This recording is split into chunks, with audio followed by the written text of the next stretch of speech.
Okay, good evening. We are now recording. So tonight we're going to talk about some niche marketing. We've got a couple people online right now. We'll let the other people trickle in as we go on. In preparing for this, I'm really looking about a training I did last week in a program called 36-12-3 talking about marketing.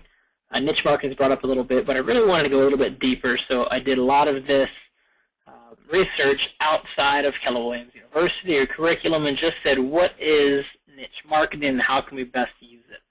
So do me a favor, you guys who are listening to this, or even if you watch this recorded afterward, get out a pen and paper right now and really take notes. What I'd love to do is for you guys to answer some of the own questions about you and your business, where you're at, to say what is your niche market and how can you do niche marketing.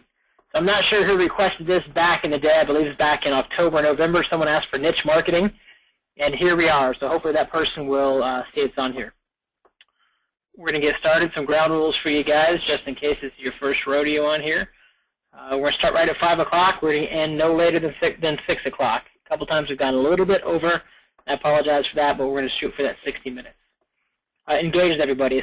Specifically right now, what we're going to be talking about your personalized marketing strategies. When I talk to you guys, do me a favor, raise your hand or ask me a question. I'll unmute you and we can have that interactive conversation.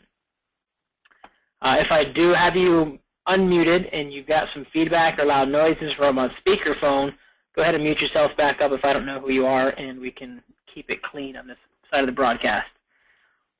I say this every time, I'm going to say it every training. If you do not implement anything you've learned from here, then you've wasted your time, you've wasted my time. So do yourself a favor, be prepared to implement some strategies that you learned from these sessions. I love hearing some feedback. If you have positive or negative, let me know what you think of the webinars from previous times, implemented, and what you've done. Just shoot me an email. All my contact information will be there below. So let's talk about some niche marketing. First thing I want to do, define exactly what is a niche. Define what some niches are. Define marketing. That's a little more obvious one to me. What a unique value proposition is, because I feel it can go hand in hand. Some marketing strategies that we already know, and then how we can tie them in with what are we doing, what are we expected to get out of it, and how can we put that all together with some unique niches and different marketing. So first thing, a niche. Who can tell me what they think a niche is in their best definitions? Who's got an answer? Andrew, you're unmuted right now. David, you're on speaker, so I keep you muted. And Paul, you're unmuted. You guys know what a niche is? Specialty. A specialty. Okay. And who's that? Is that Paul? Correct. Okay. And that's what you typed there. Good. Gotcha. Sorry. So according to Wikipedia, a niche market is a subset of the market on which a specific product is focusing. The market niche defines specific product features aimed at satisfying market-specific needs. It's intended to impact a certain demographic. So specialty is also not only what you're delivering, but who you're delivering to. That's important, that a niche market is the market you're delivering to. So we've got that. Marketing. This, to me, is a little more obvious, but if you want to fire away of what is marketing. Andrew, got any idea if I were to give you a definition of marketing? Phone that might be working. If you want to call in, it can be easier. You can push the audio tab. You'll see the dial in. But marketing is the process of communicating the value of a product or service to customers. We know that already. Sometimes be interpreted as selling of products, but sales is the only one part of marketing. It's also known as advertising, and it's the overall strategy and function of promoting a product or service to a customer. So niche marketing is the overall strategy to promote a product to a specific intended group of customers. So the ALC was created, the Associate Leadership Council, and they say before you can have a great large group, you have to have a great small group. And I feel it's similar to what niche marketing is. Before you can take over the world, you have to take over whatever your niche is. So let me ask you guys, the unique value proposition, what is that? The unique value proposition, what separates you? There are 8,000 realtors on the board here at Orlando Regional Realtors Association. There are 109 right here in our own office, 320 in the Advantage Group. So why is anybody going to work with you over anybody else? What makes you unique? What value do you have that someone else can't have? Today, the terms used in other fields just casually refer to any aspect of an object that differentiates it from similar objects. So I asked this out loud in the class I was teaching last week. I said, what is your unique value proposition? And somebody told me, well, I'm a hardworking, trustworthy, ethical, great communication skills agent. And I looked around my room. I said, how many of you think you're the same thing? And 12 hands went up. I said, go deeper. What makes you separate where only one person or two people can raise their hand because no one else can say that? Do you have a certain organization? Do you have a certain skill set? Do you live in a certain area? Do you speak multiple languages? If you don't have any niche, then what's the niche you're going to go after? That's a unique value proposition. So I want you guys to think, and if you know it right now, what is your unique value proposition? Paul, I know you've got a unique value proposition, but let me hear what yours is. Why are they going to choose to work with you over anybody else, Paul? Because of the team concept, employing multiple individuals with specific skill sets and ungodly amounts of customer service. Okay. And you can even go deeper. The big one thing that you are unique is you are licensed in multiple states and multiple boards. Mm-hmm. You don't have to say specifically Ohio. But if you were to advertise that, licensed in multiple states and multiple boards, wherever you're selling, I can help you across the country, that's a niche marketing concept. Nice. Because think about that. If people could say, you know what, wow, I'm moving to Georgia. I wonder where he's at. Let's give him a call. Because he's licensed in multiple states and multiple boards. Sweet. So you think about that makes you unique that not many people can say. So what makes you unique, and is that going out on every piece of campaign marketing or anything that you do, which makes you unique? Andrew, what makes you unique? Yeah, I'm still having some audio. David, do you have anything? You're on mute because it was a little bit loud. Do you have anything that makes you unique, David? Personally, just I'm as old as I am, and that gives me a lot of experience both in life to work with other people. I've been a business owner. I've purchased 8 homes of my own, just things like that. And I've got 5 children, all of them in their 20s and 30s. So the young people that are buying today, I think I understand a lot of what they're going through. Perfect. So take all those aspects, because I don't have any kids. I've only run one business, and I'm sitting in it. I've bought 2 homes, not 8. So you have some unique propositions there that not everybody can say. So think about that when delivering your message of what's unique value proposition. Okay, so we're gonna keep going. Some marketing strategies that we all know, that we've heard of over and over again. If you haven't, then you will. 12 direct. 12 direct is for people who you're targeting. Could this be a niche market? You say yes. Of course it is. So you're targeting a niche market, you're going to do 12 direct. This is 12 direct mailers or 12 direct communications once a month throughout the course of a year.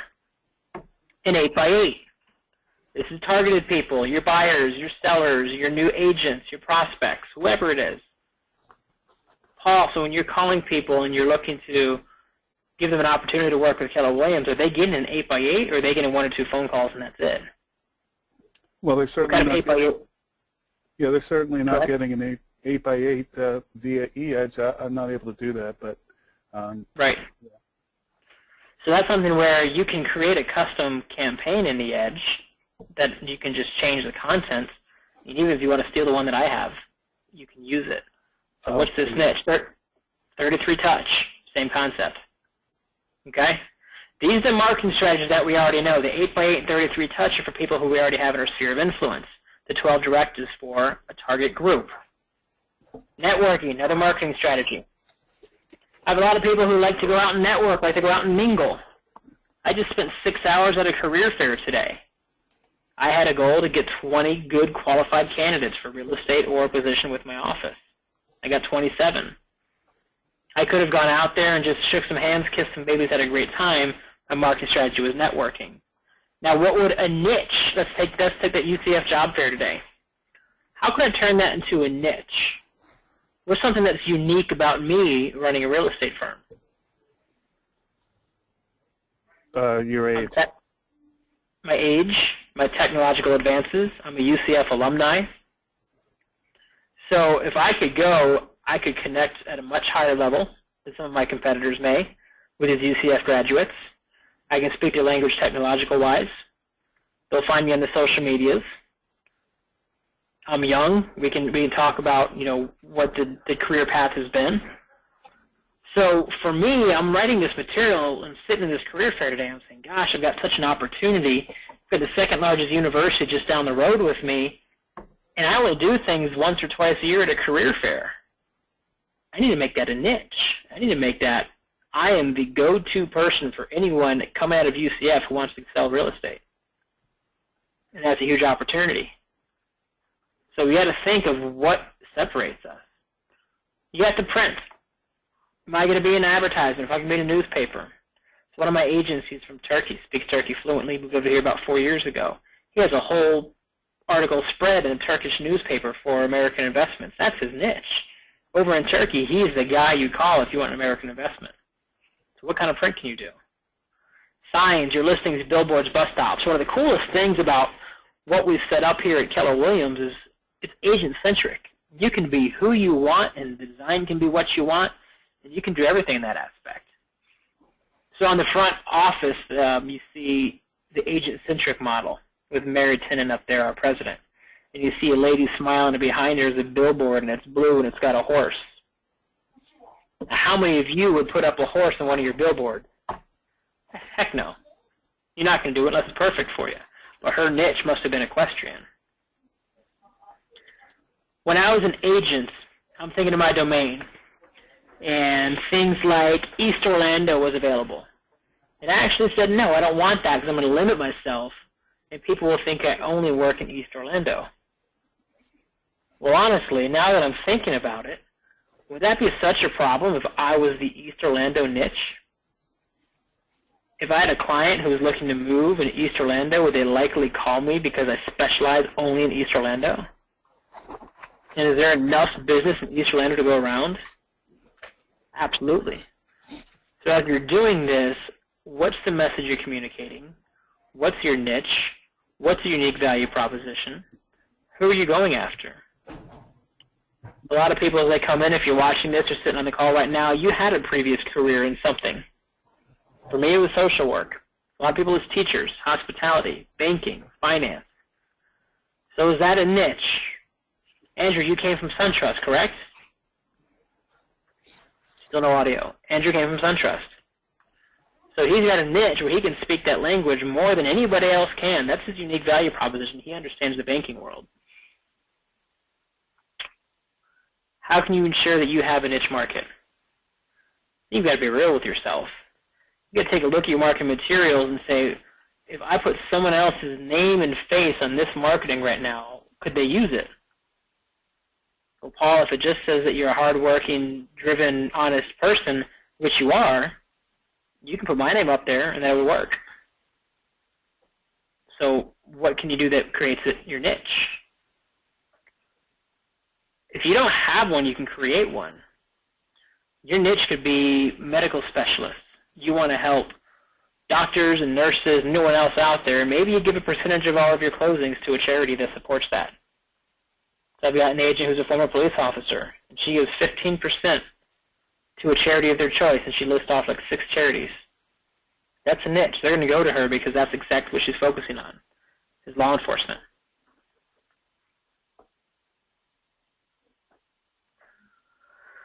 Expected outcomes. So it says, you tell me, what are you guys doing right now with your marketing? What do you intend to implement with your niche market? David, if you have something, then just type in the comment and I'll unmute you real fast. But let me know what you guys are doing right now or what you intend to do. I'd love to hear some feedback.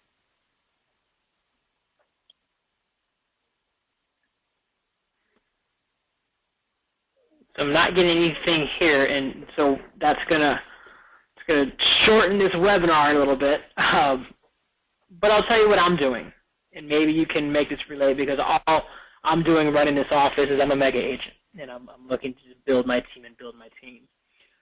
So what am I doing? I've just started a disruption plan. I'm taking 25 people every quarter, and they're getting focused, intended information that's all geared around our training. Our unique value proposition here is our unsurmountable amount of training and our culture and how we enjoy each other and teach each other and thrive with each other.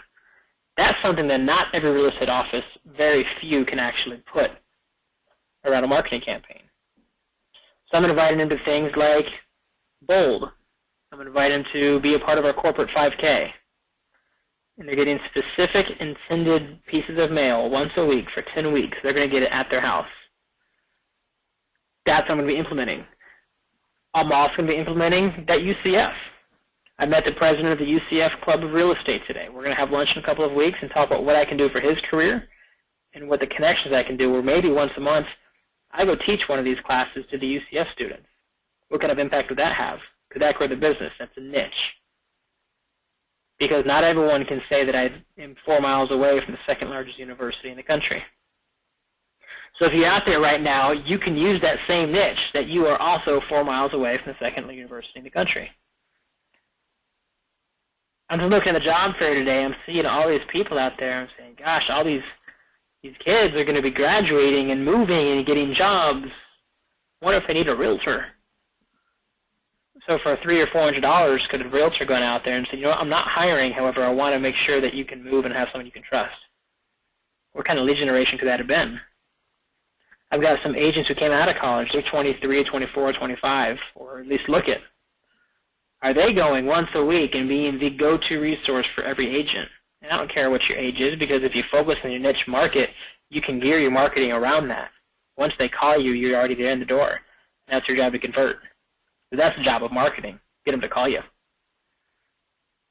Okay. How much is it going to cost you? I've got to know the cost. Why is it important to know how much the entire plan is going to cost? So the answer is because you've got to know, can you finish it? If I have a budget of $1,000 and I go choose 500 homes to work on, it means I only have $2 a home. What the heck can I do for 12 months for $2? Maybe I should choose 50 homes. That way I can charge $20 a home and spend $1.50 on each campaign that I do. How much is it going to cost? So you guys who are watching this, and Jennifer, welcome. You guys who are watching this, get your sheet of paper out, or if you don't have it right now or you can't, replay this part.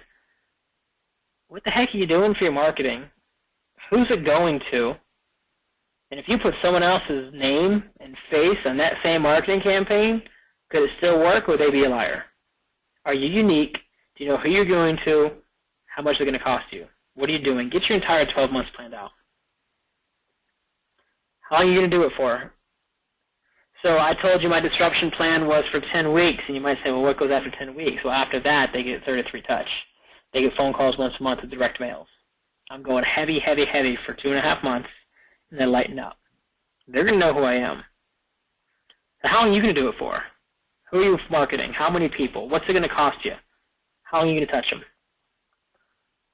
How many spots are you going to get? You send to 500 homes. How many of you expect you to get a response?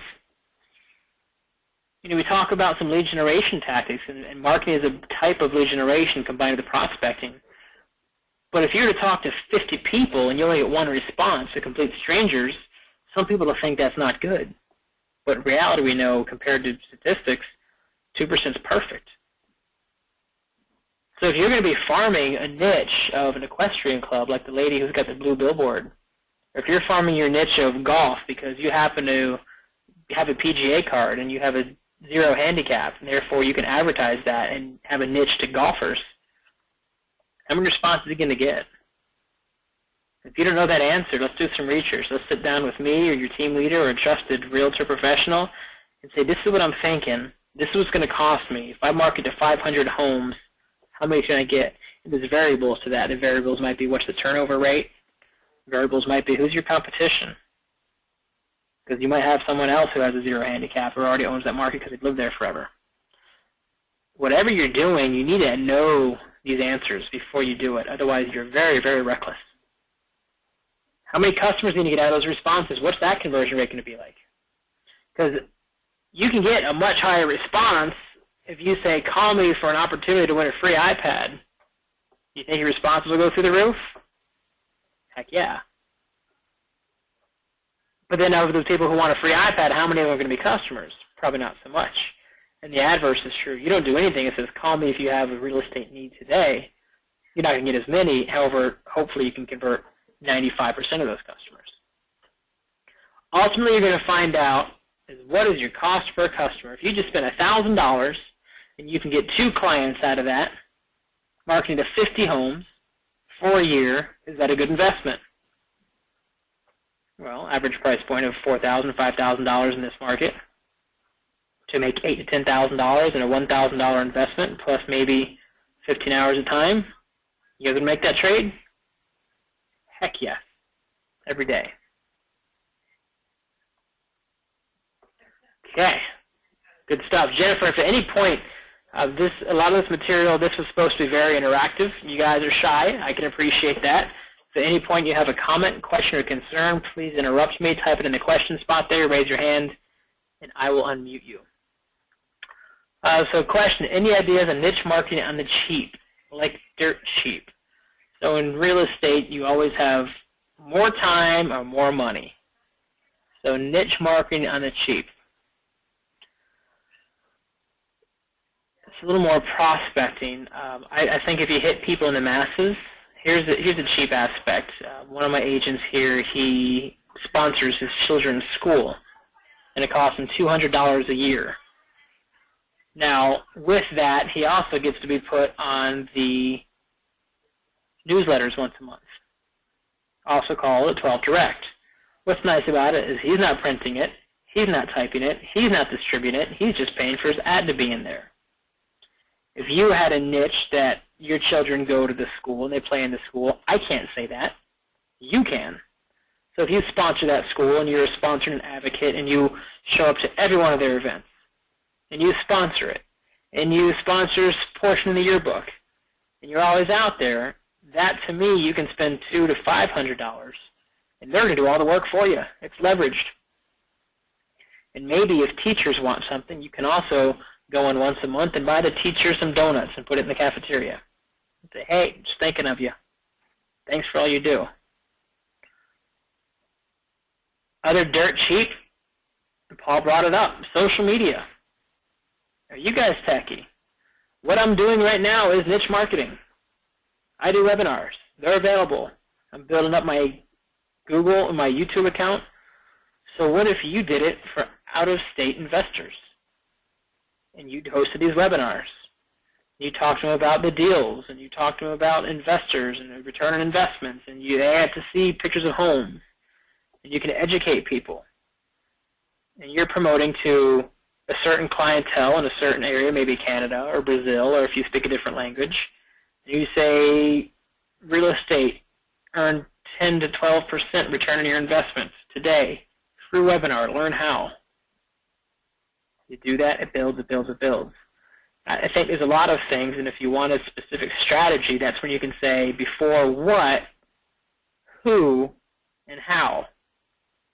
If you know who and you know how, the what's going to come. So Paul, let me ask you, you're unmuted. Who are you going to market to before we say how?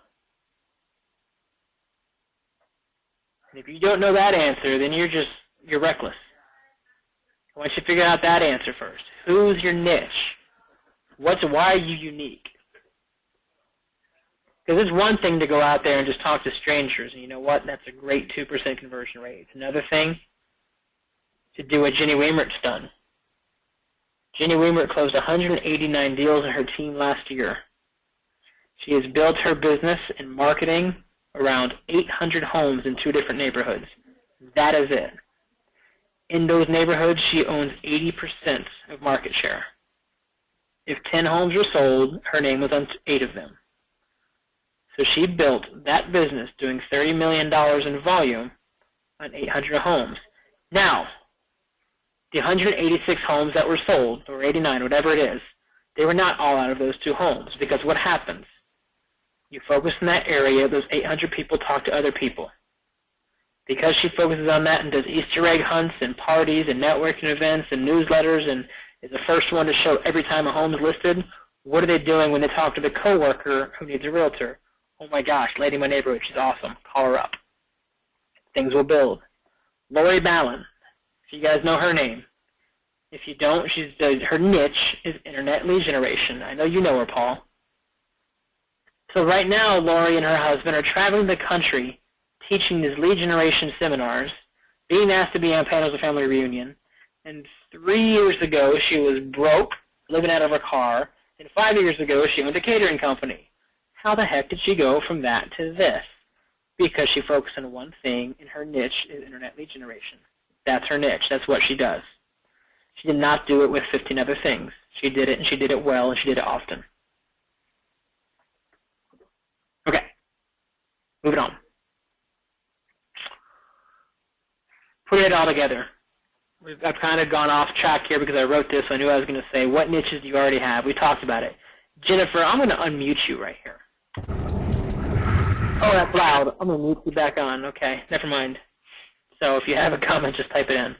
But let me hear what niches you guys have. If you need help with it, shoot me an email. Tell me what you do for fun. Tell me about yourself, and we'll find a niche. We're going to find it for you. What do you want? And that's exactly what I just said. What do you do for fun? If you don't have it, or if you don't think what it is, and you know what? A lot of times, you don't have to have languages or military experience or age. You just say, what do you want to focus to? What are you already doing for fun? You ask Beth Hobart what her business consists of. It consists of charity. It consists of running marathons. Now, I'm not sure what type of niche marketing she's doing, but I know she's doing a lot of prospecting. She does it all the time. So if she has a running group 4 days a week, they're starting to get to know her, whether on purpose or not. That's her niche. Anybody who wants to run, they're going to say, yeah. Jennifer wrote on the side. On the side of what? What do you do? She's an actress. Okay, I'm going to unmute you here. I want to talk to you a little bit. Not too bad. So you're an actress, Jennifer. Is that what I heard? Come on, audio. Okay. I'm glad my phone's working at least. All right, Andrew and Jennifer, if you guys want to dial in rather than using a computer, you're going to have a much better thing. So click the audio and dial the phone number 415-655-0051. Go through that. Love to hear from you guys. Mute it back up. All right, but you're an actress. I am not an actress or actor. Of course I'm not an actress. Sometimes I feel like it sometimes. But how can you use that as a niche? How can you use that around your marketing? Who can you market that to that they're going to go, oh, wow, this person's like me. I'm like this person. Or, oh, wow, this person would benefit me because they are something. What can you do to benefit it? Make that part of your marketing of who you are. So, any realtors you have a niche? Any maybe just people out there in the world who have a niche?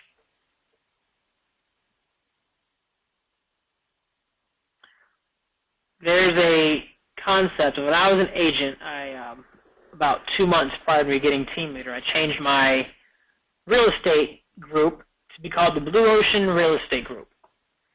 And many people thought it was because I enjoyed fishing. And they said, why are you doing Blue Ocean? You live in Orlando. You must be crazy. And I get that that's a little bit difficult. However, the Blue Ocean strategy was very much what I was going for. I'm going to drag it over here. Here it comes. Come on, Blue Ocean strategy. Oh, gosh.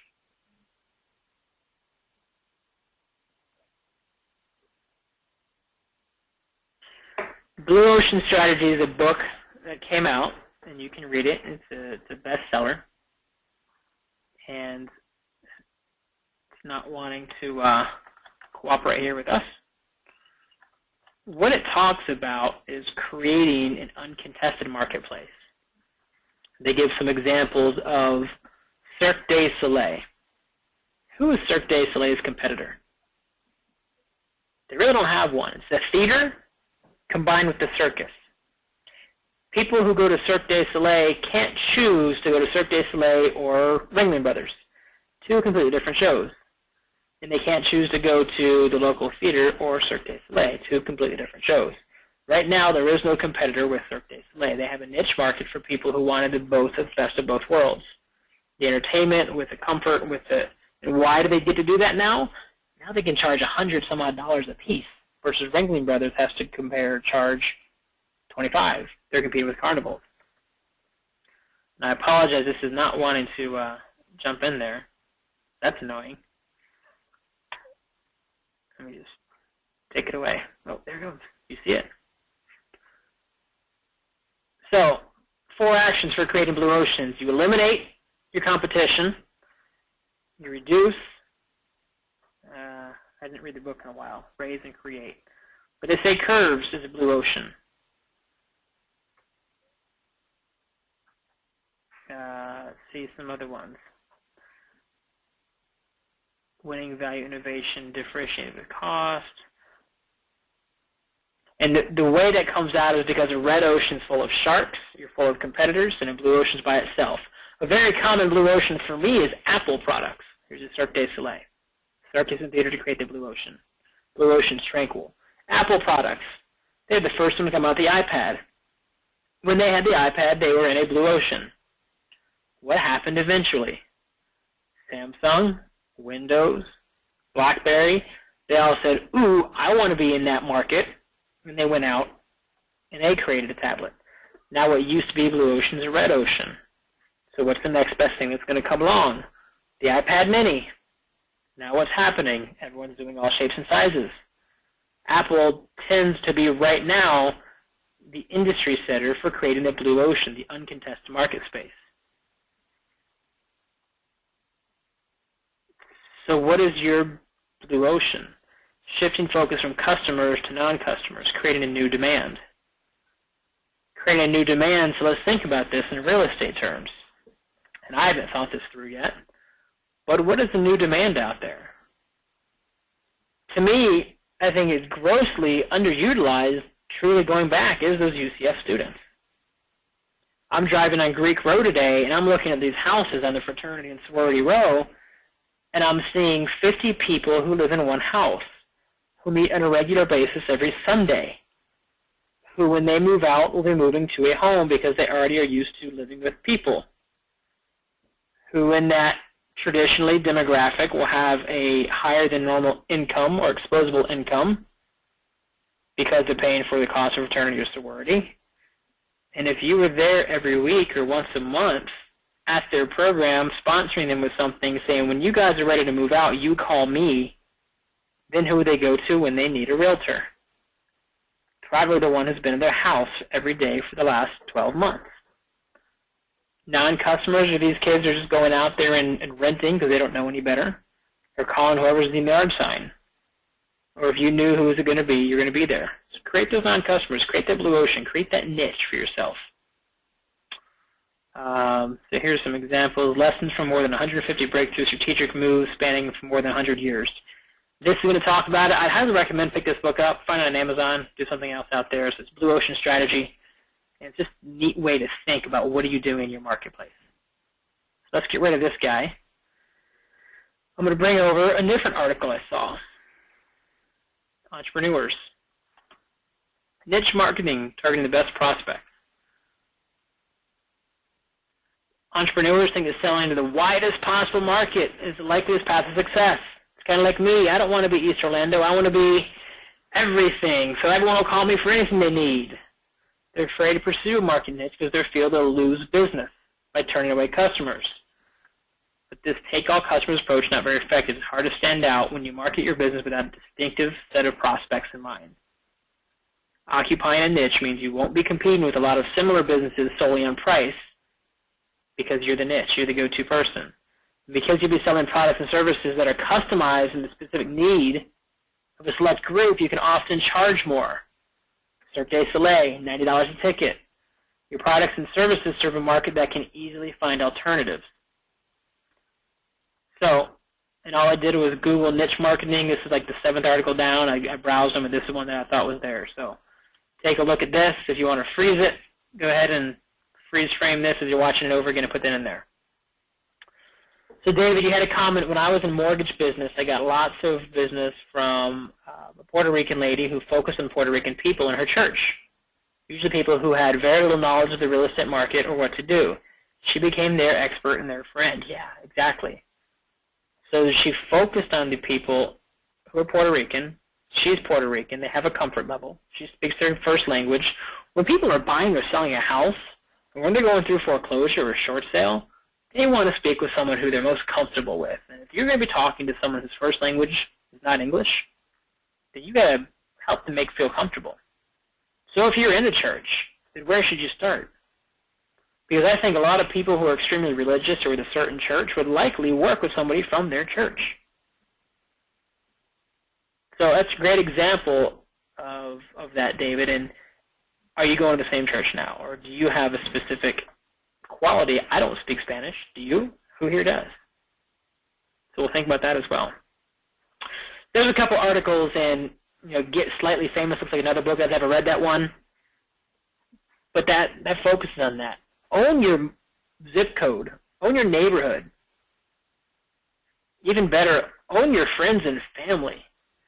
If your friends and family are still not using you, then forget about everybody else. Get on them. Think in your neighborhood or a neighborhood that you choose. And then worry about your zip code. And then worry about Osceola and Seminole County. Because you know what? That stuff's going to come when you do a great job working on your business and your niche market. Okay. Off my lectures. How will you market it? I should have this in giant letters. Be consistent. Oops. Be consistent. Again, that goes off to the second or third slide. What are you going to do? Who are you going to do it to? How much money are you going to spend? How long are you going to do it for? Have that planned out and budgeted and paid for before it's even done. Be consistent. If you're going to do it in the 5th of the month, someone's going to be on the doorstep the first weekend, then every first weekend you know exactly how it's going to do it, who's going to pay for it, and why it's done. If you're not doing that, you're wasting your time. You're not going to get the results you want. Be unique. What separates you guys? This is the whole premise of what we're talking about today. Create that niche market and be unique. Be specific who you're targeting. I've used this reference a lot, but I get, and like many of you, a 20% coupon once a month from Bed Bath & Beyond. Now it's a much broader level. They have a much bigger budget to market to us, yet I'm willing to bet that not every household is going to receive that 20% off. They're choosing me because of my neighborhood, because of my demographic, because of my socioeconomic status, because of my income. They're saying you might be a great customer for this because you live 5 miles from Bed Bath & Beyond. You're going to get it. So they're being very specific of why I'm getting that. And know how to gauge your success. When you guys send it out, are you following up with prospecting? Are you waiting for people to call you? Whatever it is, know what you want your expected results to be. If you're not getting it, ask why. Go to these masterminds. Talk to people on Facebook. I just did this, and I just marketed to 500 people, and not one person responded. What's your response? And maybe you might get something back that says, do it for 2 more months. Month 3, you'll get it. Or maybe you might get it, you should at least have 5. Why don't you send me a copy of what you sent out and let me help you with it? Because here at Keller Williams, we're going to teach you and share that culture. So know what the heck you're doing and why you're doing it.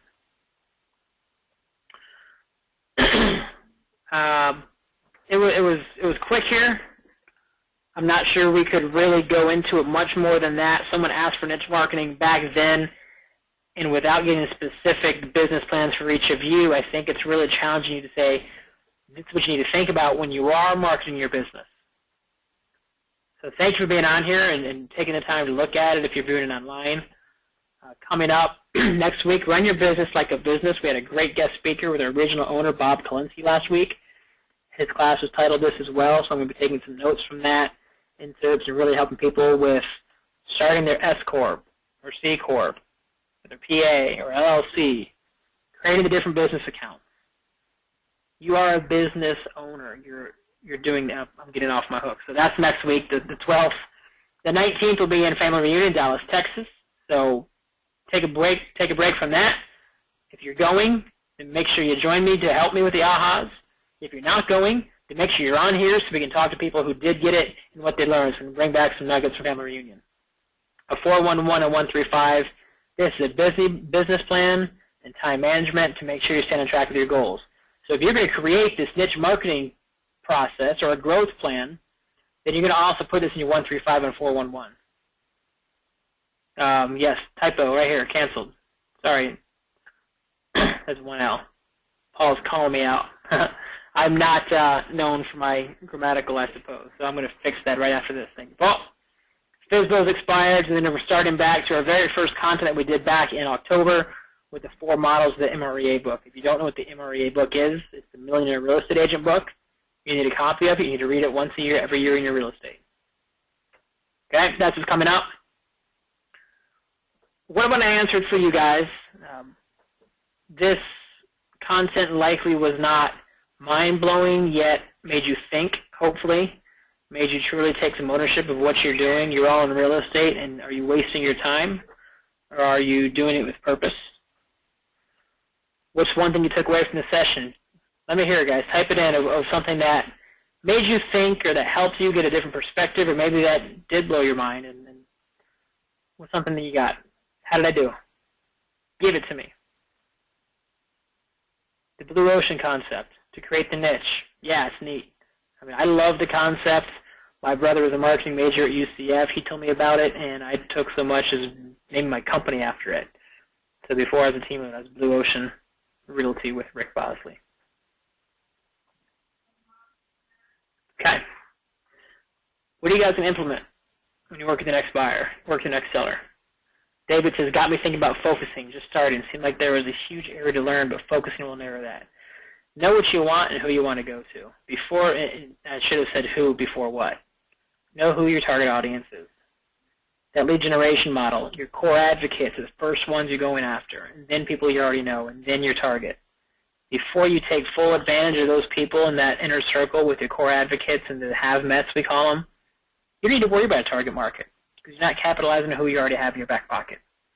That's your niche. They're your friends. They're not my friends. Your niche to them, hey, I'm David. I'm your friend. Use me in real estate. I can't say that. That's your niche.